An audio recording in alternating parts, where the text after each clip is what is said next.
Welcome to success Netra. और जो हमारा इकोनॉमिक्स का इलेक्शन नंबर 29 रहने वाला है, इसमें हम बात करेंगे इरिगेशन सिस्टम के बारे में, यानी कि जो इंडिया के अंदर जो सिंचाई हैं, सिंचाई के जो साधन होते हैं उनके बारे में हम बात करने वाले हैं। और जो इस सिंचाई के साधन होते हैं, यानी कि जो आपकी नहरों के द्वारा सिंचाई होती है, या फिर आपके जो टैंक के द्वारा सिंचाई होती है, या फिर आपका जो कोई आपकी ड्रिप सिस्टम के द्वारा सिंचाई होती है, या फिर आपकी जो आपका हो जाता है स्प्रिंकलर सिस्टम के द्वारा सिंचाई होती है, इनकी क्या क्या पॉजिटिव साइड होती हैं और क्या क्या नेगेटिव साइड होती हैं, वो हम यहाँ पे इस लेक्चर में देखने वाले हैं। तो अगर आप हमें फॉलो करना चाहते हैं यूट्यूब पर, इंस्टाग्राम, ट्विटर या टेलीग्राम पर, आप हमें फॉलो भी कर सकते हैं @सक्सेस नेत्रा, हमारा हर जगह सेम हैंडल है। और अगर आपकी कोई क्वारी या सजेशन है हमारे लेक्चर के रिगार्डिंग, आप हमें मेल भी कर सकते हैं successnetra@gmail.com पर। आपके जो सजेशन हैं उनको कंसिडर किया जाएगा। तो चलिए देरी ना करते हैं, शुरू करते हैं आज का lecture. Irrigation system in India. जो इंडिया के अंदर जो इरिगेशन सिस्टम होता है, सबसे पहले हम उनकी डेफिनेशन को देख लेते हैं कि इरिगेशन होता क्या है। इरिगेशन बेसिकली होता क्या है कि artificial use of water and replacement and supplement of rain water that can be use during inadequate rainfall in dry area. Basically मैं आपको इन सिंपल वर्ड्स को समझाने की कोशिश करता हूँ। देखिए, जो पुराने समय में क्या होता था, जो सिंचाई के रूप में, मतलब जो हमारे पूर्वज थे, वो फसलों की सिंचाई के लिए उनको फसलों को अगर पानी देना था तो उनके पास में सिर्फ एक ही साधन था, वो था कि बारिश। यानी कि वो सिर्फ बारिश के पे डिपेंड करते हैं कि जब जब बारिश आएगी, अगर बारिश अच्छी होगी तो उनकी फसल अच्छी हो जाएगी, और अगर बारिश अच्छी नहीं होती थी तो फसल उनकी ख़राब हो जाती थी। लेकिन जैसे जैसे हमारी जो सिविलाइजेशन है वो डेवलप हुई, तो उन्होंने आर्टिफिशियल यूज वाटर का, मतलब जो पानी है उसका आर्टिफिशियल यूज करना शुरू कर दिया। और उन्होंने जो आपका रेन है, यानी कि जो आपकी बारिश थी, उसका एक अल्टरनेटिव या फिर उसका एक रिप्लेसमेंट ढूंढ दिया। यानी कि जो हमारे पास में पानी है, चाहे वो पानी हमारे कुओं में हो, चाहे किसी नदियों में हो, चाहे नहरों में हो, या कहीं पे भी पानी हो, उस पानी को हम आर्टिफिशियल तरीके से अपनी सोइल तक या अपनी फील्ड तक पहुंचाकर उसका हम प्रोडक्टिव, अपनी फार्म लैंड की जो प्रोडक्टिविटी है उसको बढ़ाने के लिए यूज करते हैं। तो उसको हम बोलते हैं इरिगेशन। और इसका मोस्टली यूज किया जाता है जहाँ पे आप तो एक तो जो आपका रेनफॉल है इनएडिक्वेट होता है, मतलब जिस लेवल पर रेनफॉल की हमको रिक्वायरमेंट है उस लेवल पर हमारा रेनफॉल नहीं हो पाता है, या फिर ऐसे क्षेत्र जहाँ पे आपका जो अक्सर सूखा पड़ता रहता है, तो उन क्षेत्रों में इसका मोस्टली इसका प्रयोग किया जाता है। वैसे तो हर जगह किया जाता है, लेकिन वहाँ पे बड़े लेवल पर ये चीज़ की जाती है। और जो इरिगेशन सिस्टम है इंडिया के अंदर, उसके पीछे जो मेन आइडिया है वो है कि आपकी जो एग्रीकल्चर प्रोड्यूस है उसको बढ़ाना, और हमारे जो पानी है उसका यूज भी हमको मिनिमम करना है। यानी कि मिनिमम यूज करके पानी का हम कितना मैक्सिमम हम अपना प्रोडक्टिविटी अपने एग्रीकल्चर लैंड के बढ़ा सकते हैं। तो वो इसका इरिगेशन सिस्टम्स के बारे का मेन आइडिया रहता है इसके पीछे। तो अब हम देख लेते हैं जो इंडिया के अंदर इरिगेशन सिस्टम होते हैं वो कौन कौन से हैं। इरिगेशन सिस्टम इन इंडिया, एक आपका होता है वेल या ट्यूबवेल इरिगेशन। मतलब वेल जो आपका ये कुएँ होते हैं ना, एक तो हम कुएं से पानी निकालते हैं, और एक आपका होता है ट्यूबवेल। यानी ट्यूबवेल होता है आपका जो आपका नलकूप होता है, नलकूप के माध्यम से हम पानी निकालते हैं।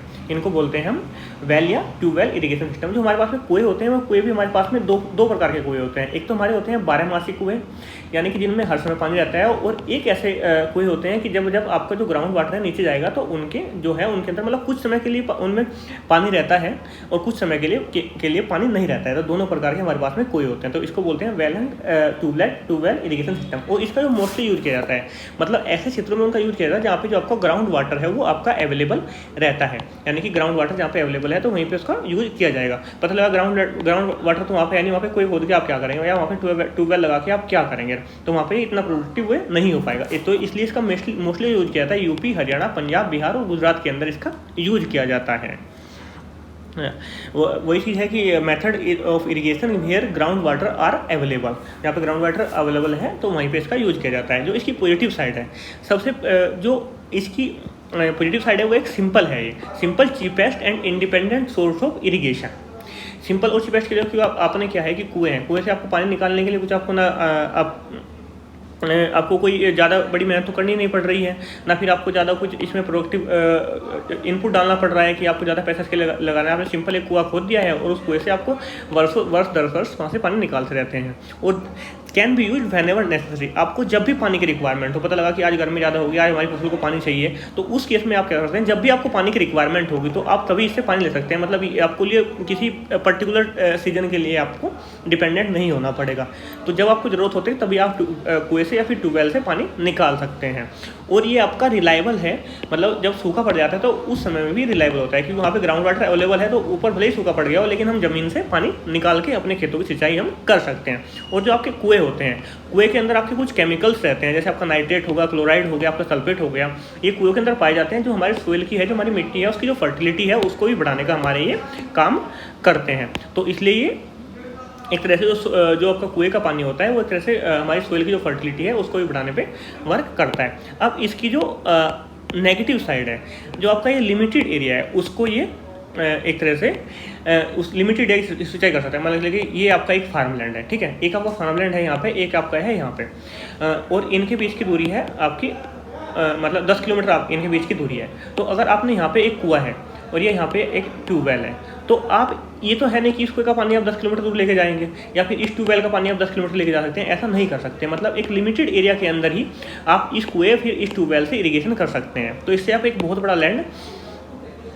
का इरिगेशन नहीं कर सकते हैं। एक लिमिटेड एरिया के अंदर ये सीमित होकर रह जाता है।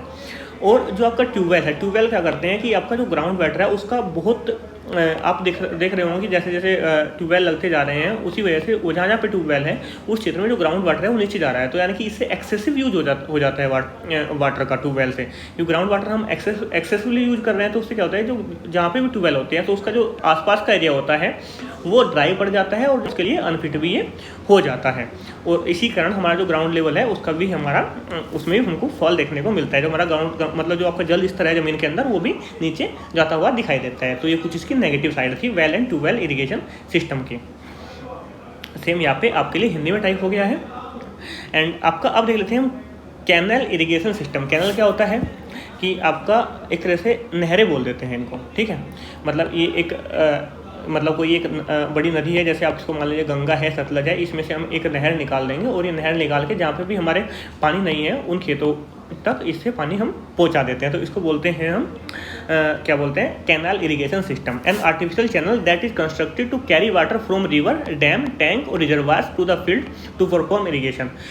इसके द्वारा क्या होता है कि या तो कोई आपकी रिवर होती है, कोई नदी होती है, या फिर कोई डैम होता है, या फिर कोई टैंक होता है, या फिर कोई रिजर्वायर्स होते हैं। तो उनसे हम क्या करते हैं, उनसे एक कैनाल, उनसे एक नहर निकाल के और जो हमारे खेत होते हैं उन तक हम पानी को पहुँचा देते हैं। इसको बोलते हैं हम कैनाल इरिगेशन सिस्टम। और जो कैनाल इरिगेशन सिस्टम है इसकी पॉजिटिव साइड्स क्या है कि जितनी भी कैनाल होती हैं, देखिए हमारे पास में दो प्रकार की नदी होते हैं। एक तो हमारे पास में सेम चीज़ है, एक तो हमारे पास में 12 नदी होती है, यानी कि जिनके अंदर आपका पानी 12 के 12 महीने बहता रहता है। और एक ऐसी नदियाँ होती है हमारे पास में कि जब हमारे पास में एक्सेसिव रेनफॉल होता है, यानी कि हमारे पास में जब बारिश अच्छी होती है तो उनमें सिर्फ तभी पानी आता है।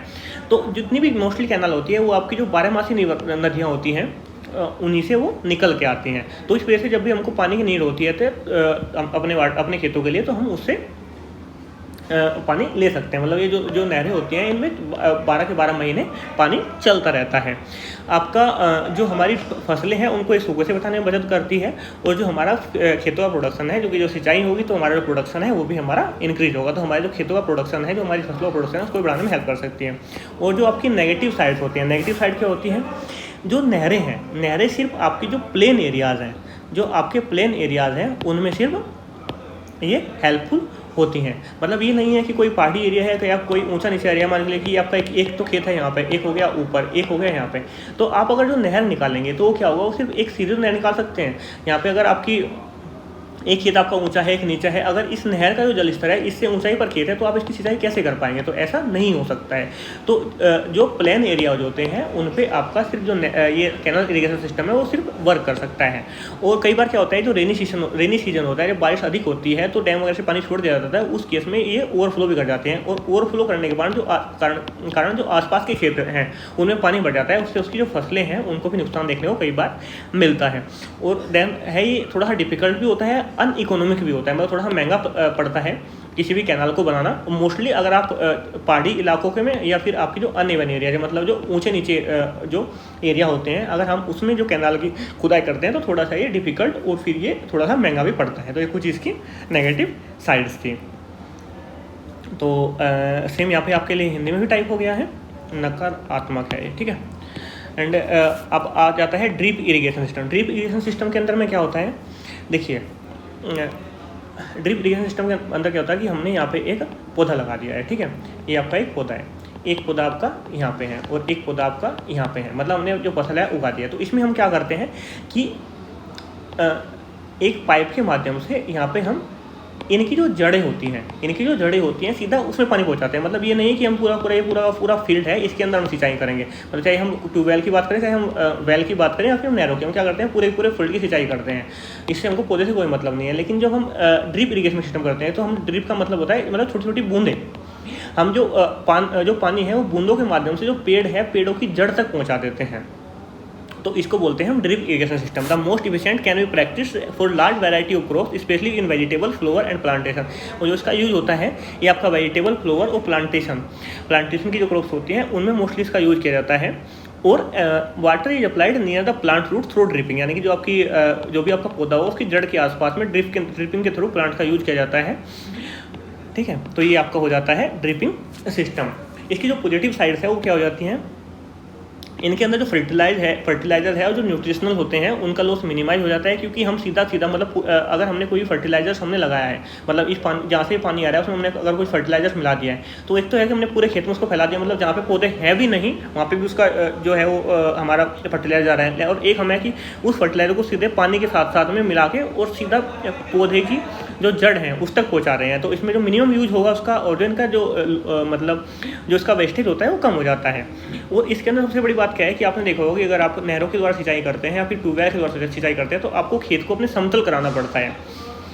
जो यूपी वेस्ट के लोग, यूपी वेस्ट, पंजाब, हरियाणा के लोग हैं, वो राजस्थान के लोग हैं, उसको अच्छी तरीके से समझते होते हैं कि आपके खेत मतलब 2-3 फसलों के बाद में क्या होता है कि आपके खेत ऊंचे नीचे हो जाते हैं। तो अगर आप ट्यूबवेल के थ्रू इरिगेशन करते हैं या फिर आप क्या बोलते हैं उसको कुएं के थ्रू इरिगेशन करते हैं, नहरों से सिंचाई करते हैं, उसमें क्या होता है कि अगर आपका खेत एक जगह से ऊँचा है एक तरह से नीचा है, तो जहाँ पे नीचा है तो वहाँ पर तो आपका सिंचाई हो जाएगी, जहाँ पे ऊँचा है वहाँ पर आपका पानी नहीं पहुँच पाता है, तो उसको लेवलिंग करानी पड़ती है कुछ समय के बाद। तो ट्रैक्टर वगैरह के माध्यम से कराते हैं लोग। लेकिन इसमें क्या है कि इसके अंदर हम सीधा पाइप के माध्यम से पौधों की जड़ तक पानी पहुंचा रहे हैं, तो उसमें लेवलिंग की कोई रिक्वायरमेंट नहीं होती। अगर आपका खेत ऊंचा नीचा भी होगा तो देन भी आप अच्छी तरीके से सिंचाई कर देते हैं। और इससे जो वाटर का एफिशिएंसी है वो भी इंक्रीज होती है, क्योंकि यहाँ पे मिनिमम यूज ऑफ वाटर होता है और उसका मैक्सिमम इनपुट हमको देखने को मिलता है। और जो आपका सोइल इरोजन का मतलब होता है कि जो आपका मर्दापन, यानी कि जो आपका भूमि का कटाव देखने को मिलता है एक्सेसिव वाटर के यूज़ से, वो भी इसमें देखने को नहीं मिलता है कि हम वाटर का मिनिमम यूज़ कर रहे हैं। और जो वीड ग्रोथ यानी कि जो खरपतवार होती है, देखिए ये आपका हमारा पूरा फील्ड है, इसमें हमने पौधे हैं, हमारे ये पौधा है। अगर हम इनकी जड़ में सिर्फ पानी पहुँचा रहे हैं तो सिर्फ इनकी ग्रोथ होगी। अगर हम पूरे फील्ड में पानी पहुँचा रहे हैं तो जहाँ पे पौधे नहीं हैं तो वहाँ पे भी इनको जो है खरपतवार वो पैदा हो जाती है। तो खरपतवार जो होती है वो भी हमको कम देखने को मिलते हैं। और जो उसकी नेगेटिव साइड होती है वो है कि इसको इंस्टॉल करने की जो कॉस्ट होती है इनिशियली वो बहुत ज़्यादा हाई होती है, क्योंकि आपको हर एक पौधे की जड़ तक पानी पहुंचाने के लिए प्रॉपर पाइप वगैरह ट्यूब वगैरह आपको लेके जाना पड़ेगा। तो थोड़ी चीज़ की जो इनिशियल कॉस्ट है वो आपकी हाई होती है। और इसके अंदर जो आपका वाटर, कई बार जो वाटर की वेस्टेज है वो भी आपकी बढ़ जाती है अगर इसको हम अच्छी तरीके से इंस्टॉल नहीं करते हैं। पता लगा कि आपके पौधे में पानी की रिक्वायरमेंट है यहाँ पे और पानी आप पहुँचा रहे हैं यहाँ पे, तो ऐसे इस वजह से मतलब आपका पौधा है पानी की रिक्वायरमेंट है इसकी जड़ में, यहाँ पे पानी अपने पहुँचा दें यहाँ पे, तो उस केस में अगर प्रॉपरली इंस्टॉल ना किया जाए तो वाटर की वेस्टेज भी बढ़ जाती है। और जब आपका हार्वेस्टिंग सीजन आता है, यानी जब आपकी फसलों की कटाई करनी होती है, तो देन भी थोड़ा टाइम कंज्यूमिंग हो जाता है, क्योंकि आपको इन सब चीज़ों को पाइप वगैरह को ध्यान में रख के उसकी हार्वेस्टिंग करनी होती है। थोड़ा टाइम कंज्यूमिंग हो जाता है हार्वेस्टिंग के टाइम पे। थर्ड एंड सेम आपका हो गया यहाँ पे आपका ये हिंदी में आपके लिए टाइप कर दिया है। अब है स्प्रिंकलर इरिगेशन। स्प्रिंकलर इरिगेशन में क्या होता है कि आपका ये पूरा फील्ड है, इस पूरे फील्ड के अंदर हम क्या करेंगे, यहाँ पे एक मतलब ट्यूबवेल या कुछ भी लगा देंगे और उसमें हम फुवारे के थ्रू, जैसे फुवारा होता है ना जैसे रेन, तो इस तरीके से हम इरिगेशन करते हैं। मोस्टली पंजाब के अंदर आपको देखने को मिलेगा बड़े बड़े फील्ड के अंदर। मतलब इसमें जो है water is spread into air, इसके अंदर हम जो है ज़मीन में जैसे आप कैनाल के द्वारा या फिर ड्रिपिंग के द्वारा पानी पहुंचा रहे थे, तो ऐसा हम नहीं कर सकते हैं। इसमें जो हम पौधों के ऊपर वाटर का स्प्रे करते हैं बड़े बड़े फुवारों की मदद से, तो इसको बोलता है वाटर स्प्रेड इन एरिया, इसको बोलते हैं आप स्प्रिंकलर इरिगेटर। और उसका हम स्प्रे करते हैं, उसको हम ज़मीन पे गिरने के लिए छोड़ देते हैं। इसकी जो पॉजिटिव साइड हमको देखने को मिलती है, ये आपका जो आपका जितनी प्रकार की मिट्टी हो उसके लिए सस्टेनेबल होता है। इसके अंदर वाटर की सेविंग होता है, क्योंकि आप जो है पानी को आप हाई प्रेशर के थ्रू यहाँ पे आप उनको फुहारे की मदद से स्प्रे करते हैं हाई प्रेशर के थ्रू, तो उससे जो आपका पानी का यूज भी मिनिमम हो जाता है, प्रोडक्शन आपका इंक्रीज करता है। और आपका सेम चीज़ है कि आपकी जो अनइवन लैंड यानी कि आपकी जो खेत अगर आप ऊँचे नीचे हैं तो उसमें भी ये कहीं ना कहीं ये हेल्पफुल रहता है, आपको ज़मीन को जो है उसका लेवलिंग कराने की रिक्वायरमेंट आपको नहीं पड़ती है। और आपका जो आप अगर कैनाल के या कुएं के थ्रू आप या ट्यूबवेल के थ्रू बात करेंगे तो आपका ये फील्ड है, ठीक है, आपके 2 फील्ड है, तो अगर आपको इनमें सिंचाई करनी है तो आपको इनके बीच में ऐसे ऐसे थोड़े थोड़े आपको एक तरह से इसको बोलते हैं हम क्या बोलते हैं, कैनाल बोल दीजिए, मिनी छोटी कैनाल बोल दीजिए, वो हम बना के रखते हैं। तो उससे क्या आता है कि जो आपकी ज़मीन है उसका भी वेस्टेज यहाँ पे आपको देखने को मिलता है। लेकिन इस पे इनको छोटे छोटे कैनाल बनाने की रिक्वायरमेंट नहीं है, क्योंकि आप फुहारों की मदद से पानी को भेज रहे हैं, तो ये भी आपका जो है आपका प्रोडक्शन बढ़ाएगा, आपकी जो ज़मीन है उसको सेव करेगा। नेगेटिव कोस्ट सेम है आपकी कि आपकी इनिशियल कोस्ट इसकी हाई पड़ती है, क्योंकि आपको जो इसका इंस्टॉलेशन कोस्ट जब आप स्टार्टिंग करके तो थोड़ा सा हैवी होता है। और अगर आपकी हाई विंड है या हाई टेम्परेचर है तो उसमें इसकी जो एफिशिएंसी है वो बढ़ जाती है। हाई विंड है तो आपकी जो स्प्रे है वो अच्छे तरीके से नहीं हो पाता है, मतलब जिस तरफ से आपका विंड का फ्लो होगा उस तरफ आप स्प्रे ज़्यादा हो जाएगा, जिस तरफ विंड का फ्लो होगा नहीं होगा उस तरफ जो आपका स्प्रे है वो उतने अच्छे लेवल पर नहीं हो जाता है। और अगर आपका टेम्परेचर हाई होता है तो उस केस में क्या होता है कि जो आपने स्प्रे किया है वो पानी जल्दी सूख जाता है, और जो आपके पौधे आपने लगाए हैं उनको इतना अच्छा बेनिफिट वो नहीं कर पाता है। तो ये आपकी कुछ इसकी नेगेटिव साइड थी। सेम आपका ये हिंदी में हो गया। अब देख लेते हैं ऊपर टैंक इरिगेशन सिस्टम होता है। टैंक इरिगेशन सिस्टम के अंदर में क्या होता है कि एक बड़ा टैंक बना दिया जाता है, और इस टैंक के अंदर हम पानी को स्टोर करते हैं, चाहे आपका रेन वाटर हो या फिर चाहे हमको किसी नहर से लेके आना हो, कैसे भी हो, एक बड़े से टैंक का हम निर्माण करते हैं, उस टैंक में पानी को स्टोर करता है। और जब हमको पानी की नीड होती है तो इस टैंक से हम अपने फील्ड में लेके जाते हैं। तो ये मोस्टली क्या किया जाता है, ये आपका कर्नाटका, एमपी, महाराष्ट्र, उड़ीसा, केरला, राजस्थान और गुजरात के अंदर इस तरह की जो है हमको देखने को मिलता है। इसके अंदर क्या आता है कि एक जो आपके पत्थर हैं या मिट्टी है उनके माध्यम से एक टैंक का कंस्ट्रक्शन कर लिया जाता है, और उसके अंदर वाटर को हम स्टोर करते हैं। सेम चीज़ है, मैंने एक टैंक बना लिया अपने स्टोन वगैरह से, मिट्टी वगैरह से, उसके अंदर आपने क्या है कि जो है वाटर वो स्टोरेज कर लिया, और जब आपको रिक्वायरमेंट पड़ेगी देन आपने उसको अपने खेतों में उसको ले जाते हैं। पॉजिटिव साइड को आपको क्या देखने को मिलती है कि आपकी जो कंस्ट्रक्शन कॉस्ट है वो आपकी मिनिमम होती है, क्योंकि आपको पत्थर भी ऐसे मिल जाते हैं, और आपको जो मिट्टी तो आपके पास में है, तो आपकी लो कंस्ट्रक्शन कॉस्ट होती है, और आपकी जो लाइफ होती है वो भी इसकी थोड़ी सी ज़्यादा होती है। पॉजिटिव साइड ये है। एंड एक इसकी जो सबसे अच्छी मुझे पॉजिटिव साइड लगी कि जो आपके टैंक है उसके अंदर पानी भर रखा है, तो ये तो है नहीं कि आप सिर्फ उसका इरिगेशन का यूज़ कर सकते हैं, अगर आप चाहें तो उसमें फिशिंग वगैरह भी आप कर सकते हैं, क्योंकि उसके अंदर पानी तो बना है, उसमें आप फिशिंग करेंगे तो एक आपको सप्लीमेंट फार्मर इनकम के रूप में भी ये कार्य करता है। अगर फिशिंग वगैरह उसमें फार्मर है वो करना चाहें तो कर सकते हैं। इसके अगर हम नेगेटिव साइड की बात करें तो उसमें क्या हो जाता है कि जो ड्राई सीजन होता है, मतलब जो सूखे का मौसम आता है, तो उसके अंदर जो टैंक है वो सूख जाते हैं, और जब इरिगेशन की रिक्वायरमेंट पड़ती है तो उस समय पे इरिगेशन करने में असक्षम रहते हैं, उसमें सफलता हमको नहीं मिल पाती है, क्योंकि ये सिर्फ जब आपका ड्राई सीजन नहीं होगा, जब वेट सीजन होगा तो उसी के अंदर में ये काम कर पाते हैं। सेकंड है आपका, एंड जब आपका देखिए ये आपने टैंक में पानी स्टोर कर दिया, यहाँ पे आपका फील्ड है, तो इस टैंक से यहाँ तक पानी को पहुँचाने के लिए आपको पंप वगैरह ETC का यूज़ करना पड़ेगा। तो यहाँ से इन टैंक से पानी को उठाना और उसको अपने फील्ड तक ले जाना, थोड़ा सा आप इनको जो वहाँ के किसान होते हैं उनको थोड़ा सा कॉस्टली पड़ता है। तो जो टैंक इरिगेशन सिस्टम है उसकी कुछ ये नेगेटिव साइड देखने को मिलती है। सेम यहाँ पे मैंने आपके लिए हिंदी में टाइप कर दिया है। तो देन आज के इतना ही। Thanks for watching. If like, अगर आपको वीडियो पसंद आया तो शेयर और सब्सक्राइब कीजिएगा। और अगर आपको इस लेक्चर की PDF चाहिए तो आप टेलीग्राम से ले सकते हैं। हमारा टेलीग्राम चैनल है @success नेत्रा के नाम से, जिसका लिंक भी आपको डिस्क्रिप्शन बॉक्स में मिल जाएगा। तो आज के लिए इतना ही, मिलते हैं नेक्स्ट वीडियो में।